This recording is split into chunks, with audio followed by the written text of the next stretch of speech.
Hi, good morning once again. I will continue my discussion doon sa subject natin na criminal law, no? So, we ended up on our last video doon sa proximate cause, I believe. Okay. So, to continue with the topic on criminal law, our first topic now is with regards to impossible crime naman. So, let us try to define what is impossible crime. Okay. We have here the definition. When we say impossible crime, we refer to an act or crime committed by any person performing an act which would be an offense against person or property were it not for the inherent impossibility of its accomplishment or an account of the employment of inadequate or ineffectual means that will be considered as impossible crime. Okay, para maintindihan natin what is impossible crime, no? Based doon sa ating naging definition kanina, there are 3 or 4 important things that we should take note or remember. No?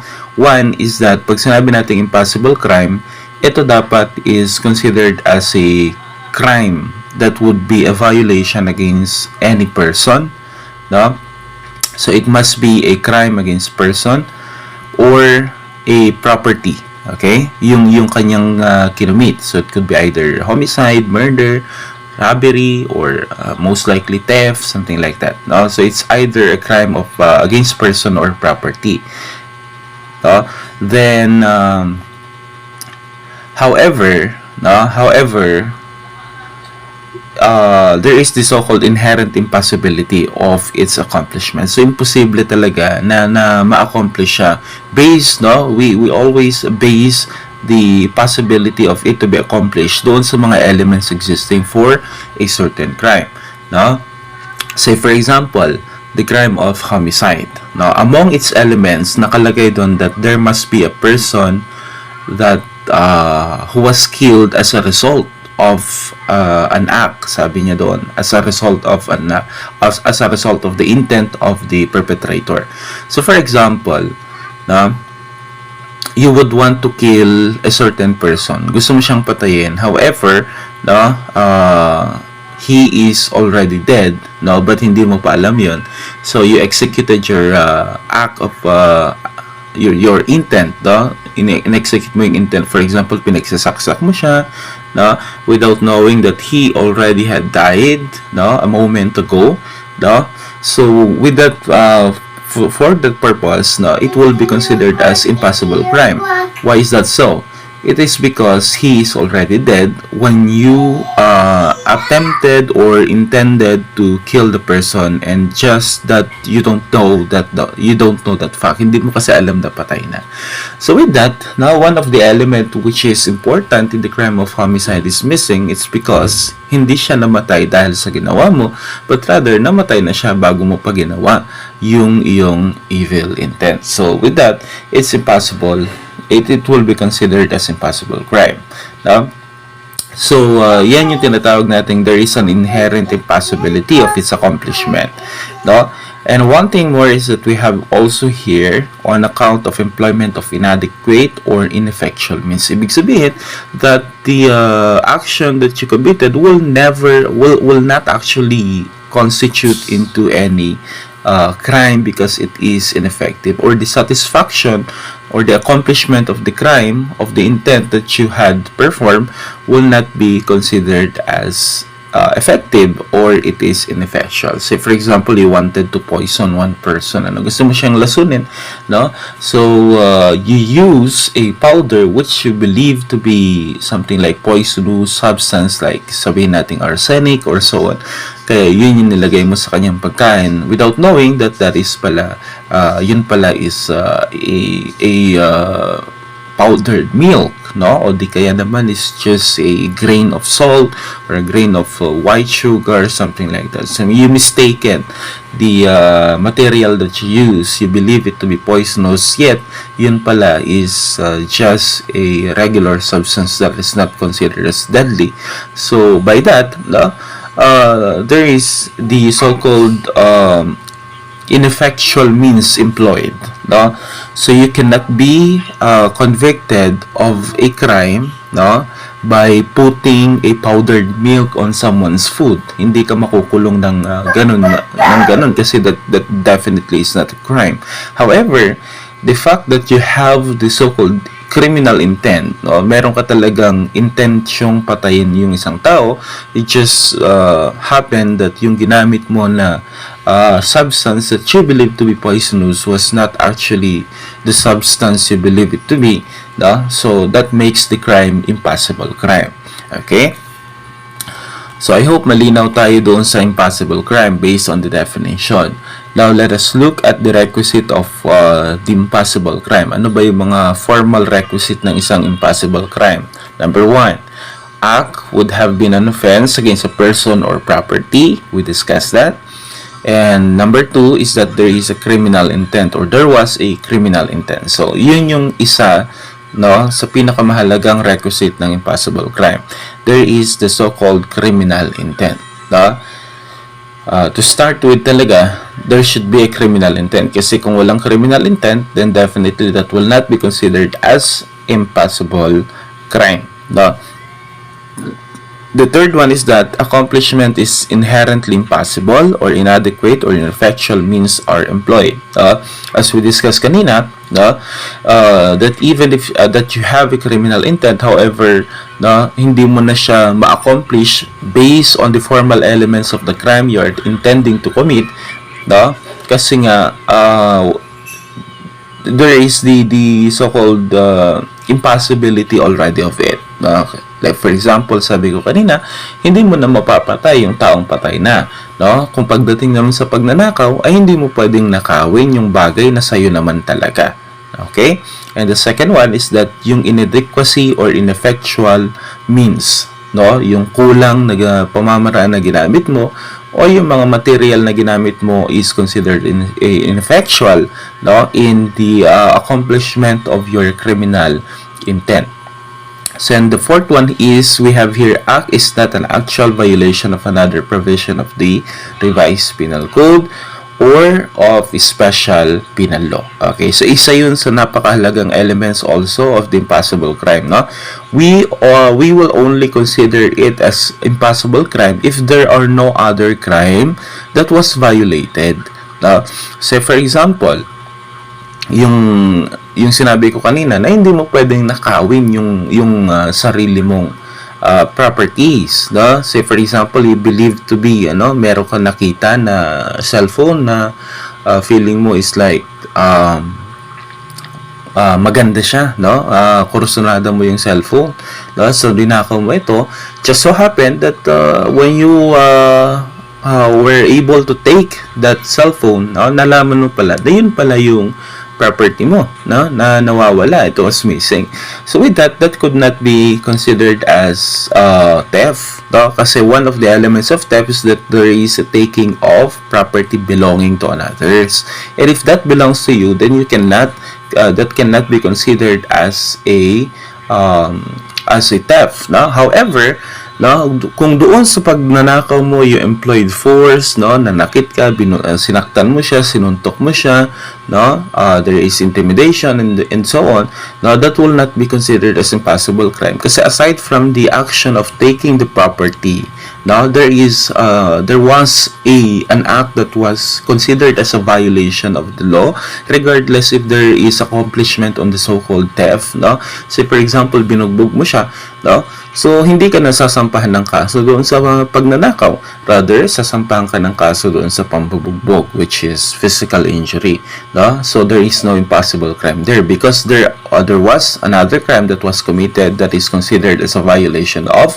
the revised penal code. Kung tinakot mo naman siya, no, it could fall under grave coercion, no, or grave threats or light threats and so on. So as long as walang ibang nakomit na crime, no, at ang nakomit lang na crime is yung sinasabi natin kaninang impossible crime, then that will be considered as impossible crime. Take note, there is a punishment for impossible crime. So even if it is considered as impossible, meron pa rin tayong provided punishment for impossible crime. Why? It is because of the criminal propensity or criminal tendency of the one committing the impossible crime. No? So, kailangan pa rin siyang maparusahan. Okay? So next here is we have here impossible crime occurs when there is number 1, inherently impossibility to the crime committed, inadequate means to consummate the crime, and ineffectual means to consummate the crime. So take note of those important elements and requisite of what is impossible crime, no? Para hindi tayo malito-lito. Okay? Next topic is we have here the stages of felonies under Article 62 of the Revised Penal Code. So, wherever the different stage of execution of felony, we have number 1, consummated, we have number 2, frustrated, and we have number 3, which is attempted. Now, it's very important, no? Mahalaga na kailangan nating ma-distinguish yung pagkakaiba-iba ng consummated, frustrated, and attempted. When we say consummated, guys, no? Consummated is very simple. All the elements necessary for its execution and accomplishment are present. Ibig mong sabihin, no, lahat ng elemento ng crime nagawa mo, na-execute mo, and there is the so-called accomplishment of the crime. Ibig sabihin, naisakatuparan mo yung talagang evil intent mo, no, nagawa mo. Say, for example, pagpatay, no, nagawa mo lahat ng element at naisakatuparan mo yung masama mong binabalak, which means that napatay mo yung isang tao. So that will be considered as consummated. All the elements necessary for its execution and accomplishment are present. Okay, madali lang intindihin yun. Then the second one is we have here frustrated. No? Pag sinabi natin frustrated, it means that we have here the following elements. Offender performs all the acts of execution, yung mga kailangan mong gawin para maisakatuparan yung krimen na gawa mo. All this act would produce the felony as a consequences, no? Yung mga nagawa mo, no, ay sapat, no? Ay sapat siya para makapag-produce ng felony, no, na talagang balak mong gawin. Okay? Say for example, pagpatay ulit, no? Pagpatay. Lahat ng mga dapat mong gawin para mapatay mo yung isang tao ay nagawa mo. That is the element letter A. And yung mga nagawa mo, say for example, is pinagbabaril mo siya ng 5 beses. Okay? Yung tama niya, no, yung gunshot wound niya, which is 5 gunshot wound ang tinamo ng biktima, would that suffice, no? Sapat ba yun para ma-produce yung felony na gusto mong i-commit, which is pagpatay? The answer is of course yes, no? So A and B is already accomplished. Letter C, but ito yung importante dyan, but the felony is not produced, no? So hindi mo o hindi na isakatuparan yung masama mong balak, no? Although nagawa mo naman lahat ng mga kailangan gawin, no? However, the felony was not produced, no, by reason of causes independent of the will of the perpetrator, no? Kung bakit hindi natuloy or bakit hindi mo na isakatuparan yung krimen na ginawa mo, no, or hindi nag-produce ng crime yung actions na ginawa mo, is that ito ay hindi mo sariling kagustuhan. So there is the so-called intervention of other people. Now I'll give you an example para mas madali nating maintindihan. Okay, so for example, gusto mong patayin si Mr. Pedro. No, gusto mong patayin si Mr. Pedro. So you have now the criminal intent. Okay, so ano yung mga kailangan mong gawin para nang sa ganun is mapatay mo si Mr. Pedro, no? So what did you do? Inabangan mo siya, nung nakita mo siya, pinagbabaril mo siya sa 5 beses, no? And with that, no, na-accomplish mo na yung A and B. Okay? Believing na patay na si Mr. Pedro, no? Kasi nabaril mo na siya ng 5 beses, no? Umalis ka na. It just so happened that merong mga tumulong kay Mr. Pedro at naitakbo nila agad sa hospital. So, hindi siya namatay or hindi siya natuluyan, to say so. No? So, ibig sabihin, the felony is not produced. And the reason for that is because hindi ikaw ang dahilan. No? It is because of other people. Yung mga tumulong sa kanya, kaya siya naisalba. Pero pag walang mga tumulong sa kanya, then definitely, matutuluyan si Mr. Pedro. So with that, no, dahil hindi naman namatay si Mr. Pedro, no, it means that there is no accomplishment of the evil intent that you intend to commit, no. That will fall only under the so-called frustrated stage, no. So frustrated stage lang siya. And then we have here the third stage of execution. We have the attempted, no. Pag sinabi nating attempted, the offender commences the felony directly by overt acts. So, meron na siyang mga ginawa, no, para maisakatuparan yung kanyang masamang balak, no? Does not perform all acts which would produce the felony. Ibig sabihin is yung kanyang ginawa, yung mga kanyang nagawa ay hindi pa sasapat, no? Hindi pa sasapat para nang sa ganun is maisakatuparan niya yung kanyang masamang balak. No, let's say for example, no, binaril niya yung kanyang gustong patayin, no, pero daplis lang, no, or di kaya naman is hindi niya tinamaan, no? O sabihin natin, sige, daplis lang, no, is that would that be enough already to produce the felony intended? Syempre hindi pa, kasi hindi pa naman ang term natin doon is hindi pa naman napuruhan, no, hindi niya pa napuruhan yung kanyang balak patayin. So ibig sabihin hindi pa sapat yung kanyang mga ginawa, no, para maisakatuparan yung kanyang masamang balak. And then the third one is that his act are not stopped by his own spontaneous resistance. So by his own spontaneous resistance. Ibig sabihin, yung dahilan kung bakit hindi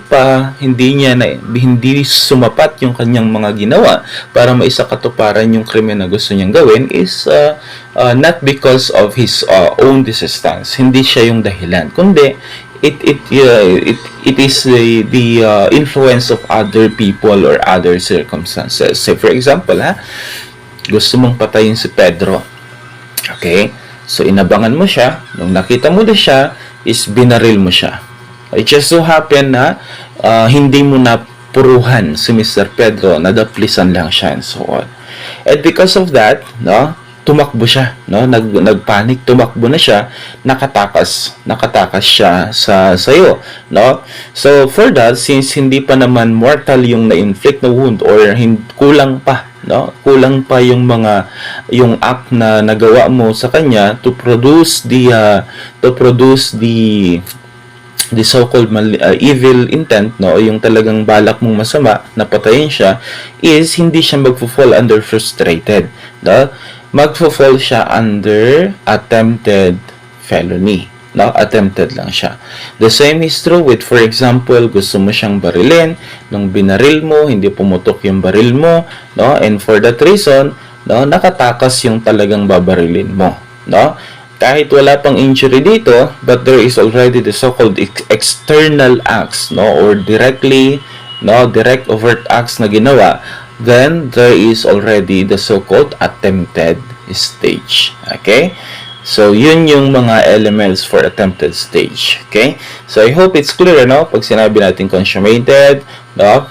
There is the execution of all necessary action and accomplishment is present. Ibig sabihin na isakatuparan mo.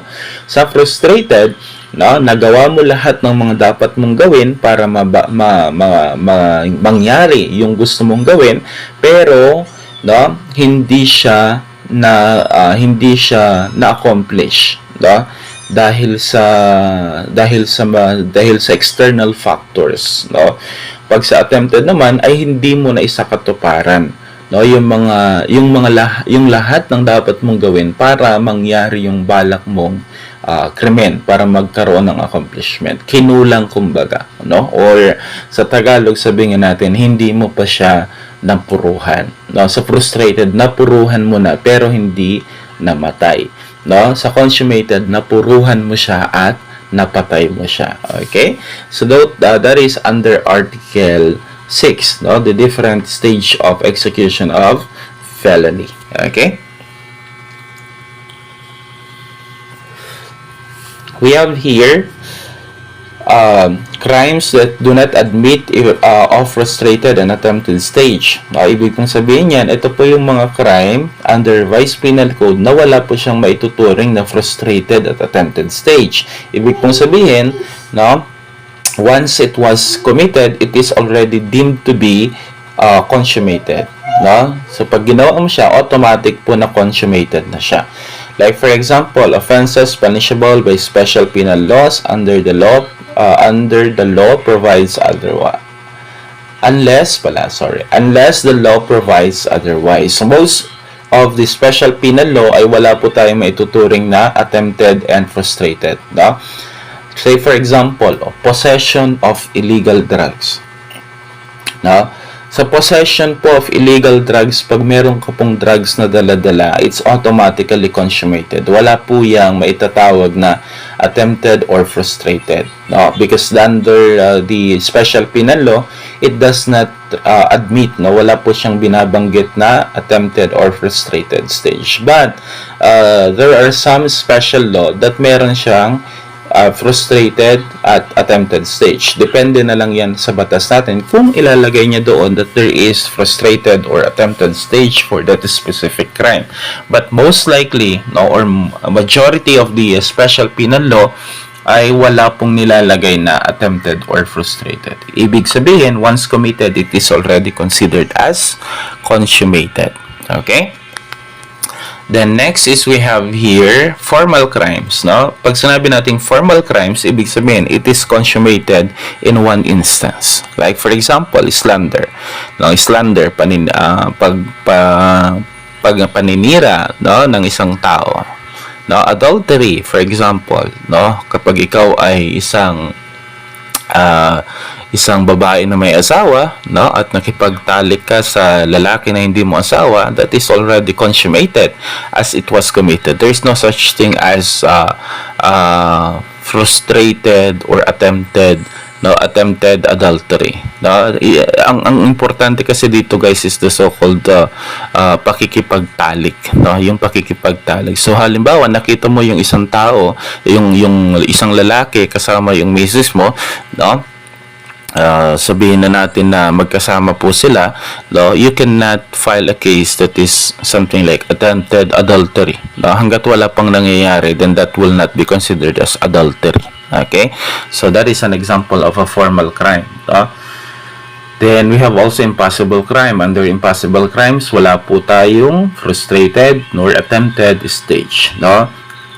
It will be considered as impossible crime once it was committed, or once an impossible crime is committed, it is always considered as consummated. Okay, we have also crimes consummated by mere attempt. Examples, no? Attempt to flee to an enemy country, no? Or treason and so on, that is already consummated, no? Kahit attempt pa lang, because it is defined as a crime itself, no? Yung attempt to flee, that because meron yung attempt to flee, it means that meron na yung attempted stage, no? Yan po ang title kumbaga ng crime na pinagbabawal, which is attempt to flee. So if you attempted to flee, that is already a consummated crime. Felonies by omission, no? Crimes committed by mere agreement, for example, corruption of public officer, betting in sports such as ending, and so on. So those are already considered as consummated once it is committed. Okay, so those are some examples of crimes that does not admit, no, a frustrated and attempted stage. Ibig sabihin yan, ito yung mga crime na wala pong frustrated at attempted stage. Okay? Then, we have also here crimes who do not admit of frustrated stage. Ibig pong sabihin, ito po yung mga crime na wala pong frustrated. So, meron siyang attempted, no, at consummated only. No, frustrated po wala. What are the examples? Rape, bribery, corruption of public officer, adultery, physical injury. Okay, so yun po yung mga examples natin. Okay, wala po siyang frustrated. Ang pinaka-common po na alam natin is of course rape. I did not include the arson kasi there are some references that says meron tayong tinatawag na frustrated arson, no? But some other references also claims that there is no such thing as frustrated arson, no? So we do not know what to believe, no? Depende na lang siguro doon sa appreciation ng korte kung meron nga bang frustrated arson or wala, no? So as not to create confusion, hindi ko na siya sinali. Okay? Then we have here two stages in the development of crime, no? We have internal acts and we have external acts, no? Importante ito kasi 'di ba we have the so-called crime by commission and crime by omission, no? Sa crime by omission, guys, no, wala kang ginawa. Okay? Sa crime by commission, meron kang ginawa. And that is closely related doon sa tinatawag nating preparatory acts, no? Preparatory acts.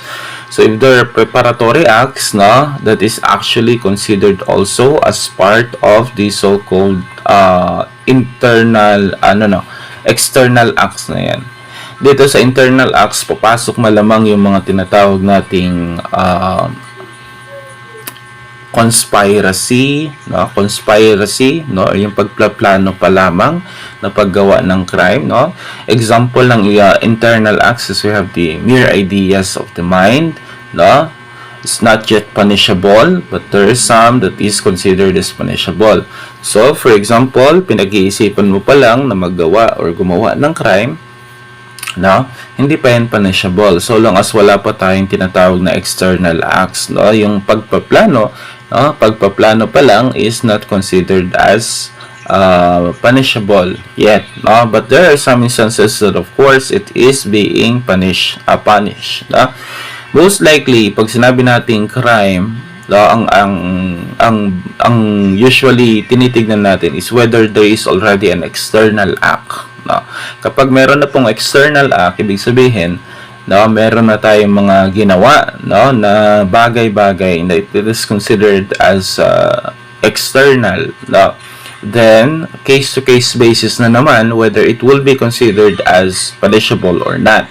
So papasok dyan yung dalawang uri ng external act, which is preparatory and the acts of execution. Yung preparatory acts, usually it's not yet punishable. Hindi pa siya punishable. Say for example, meron kang gustong tagain. Okay, what's the preparatory acts of that? Syempre, hahasain mo yung panaga mo para matalim, no? You cannot be punished by that, no? Kung halimbawa naghahasa ka ng itak, hindi ka pa punishable kasi yung paghahasa ng itak, although it's a preparatory act of the crime you wanted to commit, it is not yet considered as punishable, no? But there are some instances or meron tayong mga circumstances where the preparatory act itself is considered as punishable, no?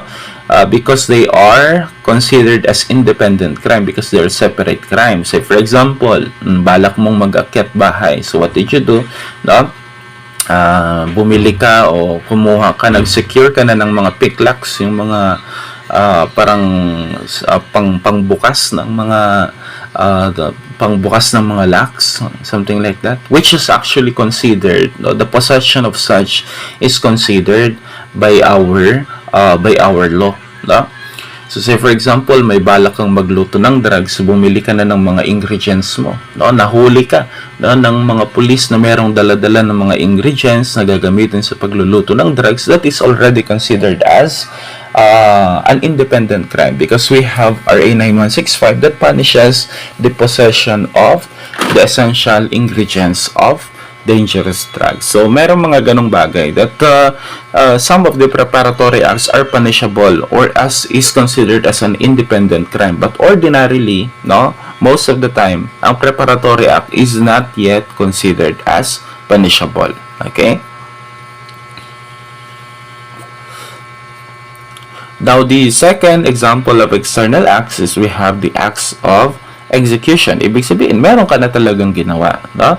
And kapag yung ginawa mo na yan is punishable under Revised Penal Code, no, or is a violation of the Revised Penal Code, then acts of execution is already considered as punishable. Okay? So that is for the two types of external act. Preparatory, ordinarily not punishable except when considered by law as an independent crime. Acts of execution, ibig sabihin, meron ka ng ginawa, no? And kapag yung ginawa mo is a violation of the Revised Penal Code, then that will be considered as punishable itself. Okay? Then, we have here conspiracy. I made mention of this kanina, no? Kasi conspiracy could be part of the so-called external acts, no? Yung pagpaplano under the preparatory acts, no? So, how does the law appreciate the concept of conspiracy, no? The act of conspiracy can be considered as a crime itself or as a means only to commit the crime, no? Or as a requisite. Now, yung unang concept, which is as a crime itself, no? Conspiracy here is punishable, no? Kung mismo na yung conspiracy is considered as a crime, no? Then it will be punishable. No, it will be punishable kasi conspiracy itself is not a crime. It's not actually a crime. Conspiracy to commit felony, no, is different from conspiracy as a manner of incurring criminal liability. No? So there are two appreciation. May dalawa tayong consideration pagdating sa conspiracy. Ano ba yung conspiracy na ginawa nila? Was it defined as a crime or was it defined as a means to commit the crime? So kapag yan ay defined as a crime, that will either be a conspiracy to commit rebellion, punishable po yan, no, that's a crime. Conspiracy to commit insurrection, conspiracy to commit treason, conspiracy to commit sedition, and conspiracy to commit coup d'etat. So those types of conspiracy are crime itself because the provisions of the revised penal code provides that they should be considered as a crime itself. So, ibig sabihin, conspiracy alone on those specific crime is already punishable. Na? Yung second concept natin is that conspiracy as a means to commit a crime. Na? Ang conspiracy kasi, usually, there is a so-called prior and express agreement. May pagkakasundo, no? Ibig sabihin is nagkasundo sila na gumawa ng isang krimen. Now, as a result of that, the participants acted in concert or simultaneously, which is indicative of a meeting of minds towards a common criminal objective. Ibig sabihin, since meron silang kasunduan, meron din silang pagtutulungan. So, what will happen? No? What will happen if, for example, there is the so-called the presence of conspiracy to the crime they committed? So, for example, they conspired to commit the crime of robbery. So, ibig sabihin, nagplano sila, there is a meeting of minds, no, na sila ay magko-commit ng robbery. Ayun, ginawa nga nila yung robbery. Pumunta sila doon sa bangko, hinold up nila, no? Merong isa is nagsilbing lookout, yung isa naman nagsilbing driver, no? Yung iba naman is sila yung nag-finance, sila yung nag-provide ng information and so on, no? If there's conspiracy present between them, kahit yung nag-finance or kahit yung nag-provide ng information, they will all be liable for the crime of robbery. Hindi pwedeng sabihin na, ay, hindi naman ako pumunta sa bangko. Wala ako nung pumunta sila sa bangko. Pero kasali ka nung nagplano sila, no? You are in conspiracy with them, so you will be liable still as a principal, no? Ibig sabihin, pare-pares ka ng liability. Why? Because there is the so-called conspiracy. The fault of one is the fault of all pag there is conspiracy. No, ganun po yung appreciation natin with regards to conspiracy as a means to commit the crime. No? In terms of liability, pare-parehas po sila ng liability since meron tayong tinatawag na conspiracy. Okay? Pero, no, kapag po yan is a crime itself, like for example, conspiracy to commit rebellion, pag nahuli po sila kahit wala pa pong external execution, no, hindi pa po nila na isakatuparan yung kanilang binabalak, pwede na po silang maaresto. Why? Because conspiracy, no, itself on the crime that they intend to commit is a crime itself, no? Yung pagplaplano pa lang ng pag-commit ng rebellion is already considered as a separate crime, no? So that is conspiracy to commit rebellion and it is considered as a crime in itself, no? Pero kung sila po ay nagplaplano na gumawa, no, na pumatay ng isang tao, no, at sila po ay naaresto, no, habang pagkatapos po nilang magplano, ibig sabihin nagkasundo na sila kung anong gagawin, no? Nagkasundo na sila kung sinong papatayin nila, no? At nahuli sila for that moment, no? They will not be liable. Why? Because there is no, or because conspiracy, no, that the type of conspiracy that they committed is only a means to commit or incur criminal liability, and there is no provision of the law that punishes the conspiracy to commit homicide or to commit murder or so on. So hindi po sila mapaparusahan at that moment. Bakit? Kasi wala pa naman silang na-commit na crime. No? So yun po yung pagkakaiba ng dalawang konsepto ng tinatawag nating conspiracy. Okay? So I hope we are clear on that matter. Ano? Now, we have here the general rule for conspiracy as a crime. Now, the general rule is that conspiracy to commit a felony is not punishable. Yan po yung sinasabi ko kanina. Why? Since it is merely a preparatory act pa lang. No? Paghahanda pa lang doon sa gagawin nilang crime. No? The only exemption to that is when the law specifically provides for a penalty. No? So if there is a law or there is a provision of the revised penal code that actually provides a penalty for the act of conspiracy, then that's the time that conspiracy to commit a felony will now become punishable. No? Gaya nung sinabi ko kanina. No? Although conspiracy to commit a felony is not punishable, but since we have a specific provision under the revised penal code book 2 that provides that when there is conspiracy to commit rebellion, conspiracy to commit insurrection, conspiracy to commit treason, conspiracy to commit sedition, and coup d'etat, no, is punishable, then the mere act of conspiracy will now become punishable. Kasi sinasabi ng batas that it is punishable. But if walang sinabi ang batas, then it is not punishable. Yun po yung ating appreciation, no, pagdating sa conspiracy. Okay? Now, the general rule for conspiracy as a means, no, to incur criminal liability is, pinapalitan ko lang to. Okay. The act of one is the act of all. Tandaan nyo yan, ha? Yan po yung appreciation natin pagdating sa conspiracy. The act of one is the act of all, or the fault of one is the fault of all. Lahat sila pare-parehas ng criminal liability. Why?